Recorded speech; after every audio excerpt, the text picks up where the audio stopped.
38, 76, 114. Le temps que je termine cette phrase, Decathlon aura réalisé sa 266e vente depuis le début de cette vidéo. 266 vélos, trottinettes et... non, vous savez quoi? On va jouer à un jeu. Est-ce que vous avez déjà eu ces chaussures pour vos cours de PS? Ou ce sac à dos qui refuse de mourir? Ou cette tente qui met juste un petit peu plus de temps à se replier qu'à s'ouvrir? Moi aussi, parce qu'après 50 ans d'existence, Decathlon n'est plus qu'un magasin de sport. C'est une vieille connaissance qui nous accompagne à l'école, en randonnée, en vacances. Cet ancrage culturel, entre autres choses, a fait d'eux le 3e plus gros vendeur d'équipements sportifs au monde. Ne vous fatiguez pas à chercher une autre marque française au classement, ce sont les seuls. Mais ils ne comptent pas s'arrêter là. Et pour dépasser Nike et Adidas, Decathlon a besoin de tous nous mettre au sport. Parce que plus nous sommes nombreux à bouger, plus ils gagnent d'argent. Alors que vous soyez un sportif du canapé ou un athlète expérimenté, Decathlon a un plan pour vous. Est-ce qu'il va marcher? Je n'en ai aucune idée, mais collectivement, on aurait tout à y gagner. En 2010, 2 chercheurs ont comparé le niveau d'activité physique d'étudiants américains avec la distance les séparant de leur salle de sport. En moyenne, les étudiants logés sur le campus s'entraînent plus fréquemment et plus longtemps que ceux devant conduire ou prendre les transports pour s'y rendre. Chaque minute supplémentaire qui vous sépare de votre lieu d'entraînement est une excuse de plus pour ne pas y aller. Ça semble intuitif, mais ça permet de comprendre un concept qui est au cœur de la stratégie de Decathlon, réduire la friction au démarrage. Par là, je parle de toutes les petites résistances qui vous ralentissent ou vous dissuadent de commencer une activité. Dans le cas du sport, ça peut être le prix de l'équipement, le jargon de la discipline, le niveau technique nécessaire. Si vous pratiquez le même sport depuis plus de 10 ans, vous n'en avez même plus conscience. Mais pour un débutant, cette friction au démarrage peut être suffisamment importante pour le dissuader de s'y mettre. Alors Decathlon fait tout pour la réduire au maximum. Et le levier le plus évident, c'est le prix.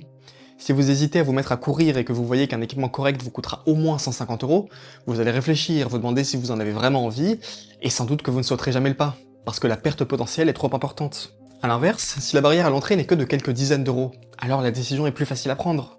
Parce que même si vous laissez tomber au bout de 3 semaines, vous n'aurez pas perdu grand chose.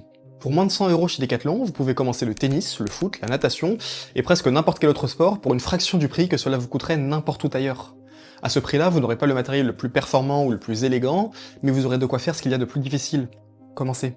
Mais même si le prix est un frein à la pratique sportive, ce n'est pas le plus important. Lorsque l'on demande aux Français qui n'ont pas d'activité physique ce qui les empêche de s'y mettre, le budget n'arrive qu'en 3e position. Devant, on trouve 2 autres barrières, une mauvaise condition physique et un désamour pour le sport. Autrement dit, le sport, ce ne serait que pour les sportifs, ceux qui ont une appétence naturelle pour la performance et les capacités physiques nécessaires pour la développer. Évidemment c'est faux et je suis convaincu que le sport est suffisamment varié pour que n'importe qui puisse trouver la discipline qui lui correspond. Mais cette croyance ne sort pas de nulle part, et je crois que le message véhiculé par Nike, Adidas et la plupart des autres marques n'y est pas étranger. Avoir LeBron, Federer ou Mbappé comme ambassadeurs, c'est super, mais ça ne parle qu'à une cible qui connaît le sport et se sent inspirée par les performances de ses athlètes. Pour les autres, c'est presque intimidant. Et cela vient renforcer leur croyance que le sport n'est pas leur monde. Si vous trouvez que j'en fais trop, regardez juste la publicité diffusée par Nike pendant les Jeux de Paris. I think I'm better than everyone else. I want to take what's yours and never give it back. What's mine is mine and what's yours is mine. Le titre, la musique, les athlètes choisis et leur attitude, tout ça ne peut faire vibrer que ceux qui aiment le sport et ont une fibre de compétiteur, quel que soit leur niveau. Mais pour quelqu'un qui n'a rien fait depuis le lycée et garde un souvenir traumatisant de ses cours de PS, l'esprit de compétition et l'obsession pour la performance sont trop éloignés de sa réalité pour le faire se lever de sa chaise. Aussi universel que puisse être le discours de Nike, il prêche avant tout des convaincus. Mais si votre objectif est de motiver un sédentaire de se mettre à bouger, il n'y a qu'une seule approche qui peut fonctionner, c'est de lui montrer qu'il va s'amuser. Et c'est tout sauf un hasard si Decathlon a changé son slogan il y a quelques mois pour Ready to Play, littéralement, prêt à jouer.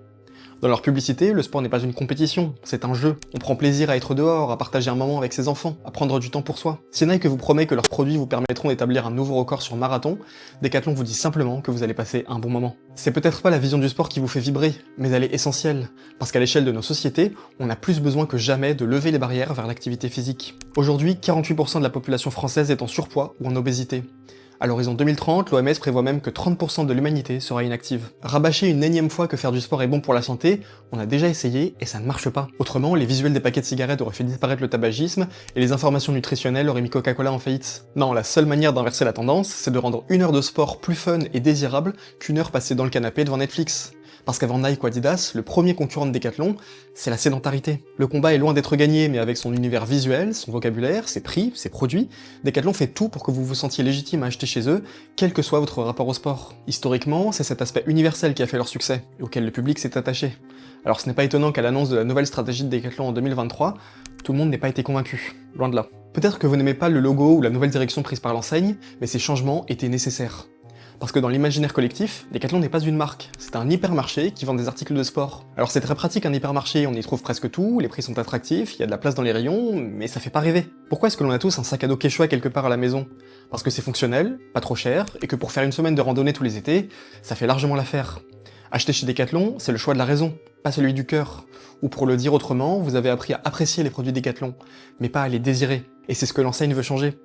Ça passe par un logo pour la première fois de son histoire, par des couleurs plus modernes, et de nouveaux magasins qui ressemblent comme deux gouttes d'eau à une boutique Nike. Le catalogue lui aussi se transforme avec un passage de près de 80 marques à seulement 13, proposant des articles plus élégants que l'on ne serait pas choqué de retrouver chez un fabricant plus haut de gamme. D'un point de vue commercial, c'est pertinent, parce que si l'on est rarement très attaché à un hypermarché de grande distribution, on l'est en revanche beaucoup plus à une marque avec de la personnalité, des valeurs et des engagements. Mais surtout, je crois que ces évolutions vont dans la bonne direction, parce qu'à présent, Decathlon peut vous suivre tout au long de votre vie sportive. J'ai lu beaucoup de critiques regrettant une montée en gamme qui se ferait au détriment du positionnement accessible qui a fait le succès de Decathlon, mais je suis pas d'accord. Les articles premier prix n'ont pas disparu du catalogue, mais ils sont désormais accompagnés de produits plus performants, et donc plus chers. Lorsque j'ai commencé à courir en 2018, je me suis équipé chez Decathlon, parce que les produits correspondaient à la fois à mon niveau débutant et à mon budget d'étudiant. Mais au fil du temps, ma pratique est devenue plus intensive, et j'ai basculé sur d'autres marques.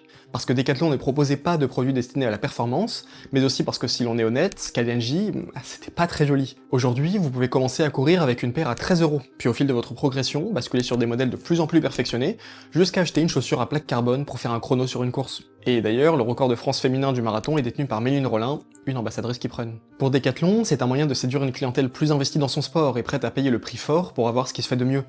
Pour les clients, c'est l'opportunité de faire évoluer sa pratique progressivement en accordant sa confiance à une même marque à chaque étape de son parcours sportif. Decathlon ne se contente plus de rendre le sport accessible à tous, il démocratise aussi l'accès à la performance, parce que les produits répondent à des exigences plus élevées, mais aussi parce qu'ils renvoient une image plus positive. Et lorsque vous êtes impliqué dans un sport au point qu'il devienne une partie de votre identité, votre équipement n'est plus que fonctionnel, il est une extension de vous-même.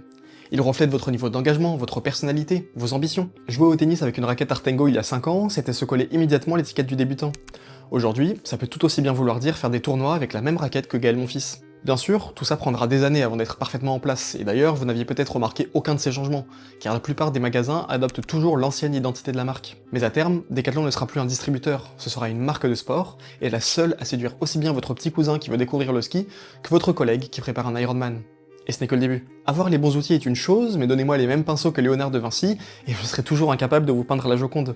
Decathlon a mis à la portée de tous le matériel nécessaire pour être plus actif, et maintenant, il vous donne aussi les clés pour bien l'utiliser et progresser. En 2023, 15,3 millions d'activités sportives ont été réalisées grâce aux applications proposées par Decathlon. Decathlon Coach pour le sport à la maison, Decathlon Outdoor pour les activités en plein air, Kiprun Pacer pour la course à pied. Ces applications, entièrement gratuites, vous proposent des plans d'entraînement, des conseils santé, des recommandations d'activités, bref, tout ce dont vous avez besoin pour que vos produits Decathlon ne finissent pas au fond d'une armoire après leur première utilisation. Bien sûr, ces projets ne sont pas désintéressés.